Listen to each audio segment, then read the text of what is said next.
올해 말로 활동이 종료되는 검찰 과거사위원회 활동 기한이 내년 3월 말까지로 3개월 더 연장됐습니다.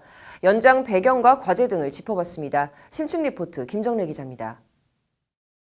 검찰의 과거 인권 침해 사건이나 검찰권 남용 사례 등에 대한 진상규명을 위해 출범한 검찰 과거사위원회 활동 기한이 내년 3월 말까지로 3개월 더 연장됩니다. 앞서 김영희, 조영곤 변호사 등 진상조사단 조사위원 6명은 지난 19일 기자회견을 열고 검찰 내부에서 조사단 활동을 뒤흔드는 압박이 있었다며 과거사위 활동 기한을 3개월 이상 더 연장할 것을 촉구한 바 있습니다.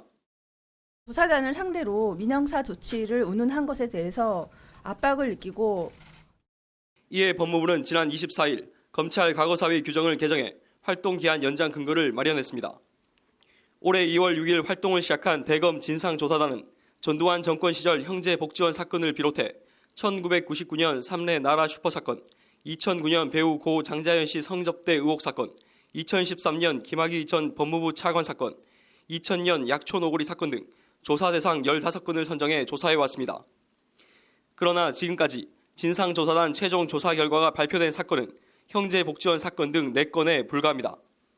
이에 최근 용산 참사 사건 피해자 등이 검찰 과거사위 철저한 조사를 촉구하는 기자회견을 잇따라 열고 피조사 대상인 전현직 검사 등의 압박이 있었다는 내부 폭로까지 터져나오자 법무부가 조사단 활동을 전격적으로 3개월 더 연장하기로 한 겁니다.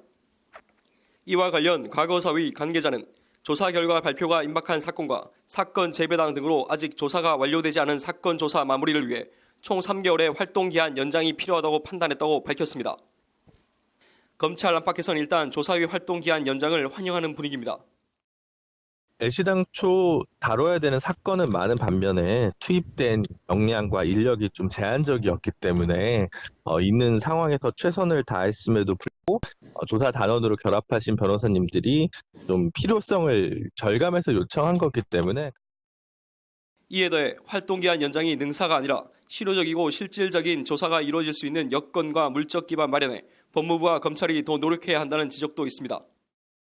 기한을 연장하는 것도 하나의 방법일 수는 있습니다만은 그것만 가지고 과연 성과를 낼 수 있는지가 문제이기 때문에 무엇보다도 외적 장애를 극복하고 내적 어떤 수사 방법이라든가 내지는 열이라든가 이런 것들도 같이 결부가 되어야만 여전히 살아있는 권력이 얽혀있는 고 장자연 씨 성접대 의혹 사건 등에 대해 활동 기한이 연장된 검찰 과거사위가 어떤 조사 결과를 내놓을지 주목됩니다.